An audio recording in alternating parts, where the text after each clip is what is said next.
민간인 해외 순방 동행과 친인척 채용 문제 등이 불거지면서 이른바 비선 논란이 커지고 있습니다. 대통령실은 여전히 기존 공약대로 제2부속실을 만들 계획이 없다는 입장인데요.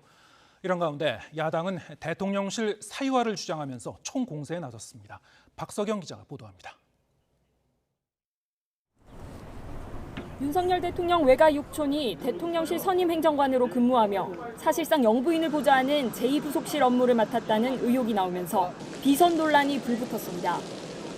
대통령실은 공적 조직에서 공적 업무를 하는 사람을 비선이라 하는 건 명백한 허위 사실이자 악의적 보도라고 강하게 반박했습니다. 이해충돌 방지법을 봐도 문제가 전혀 없다며 역량을 안 보고 먼 인척이라 배제한다면 오히려 차별이라고 덧붙였습니다.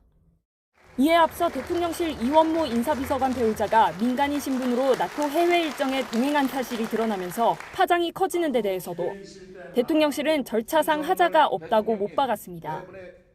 특히 대통령실 관계자는 이 비서관 배우자 일가가 윤 대통령 예비후보 시절 후원금 2천만 원을 낸 것이 이번 해외 일정에 영향을 줬느냐는 질문을 받자 후원금이 영향이 있다고 생각하느냐고 되물었습니다. 여당 역시 결국은 능력과 전문성의 문제라며 대통령실 해명에 힘을 실었습니다.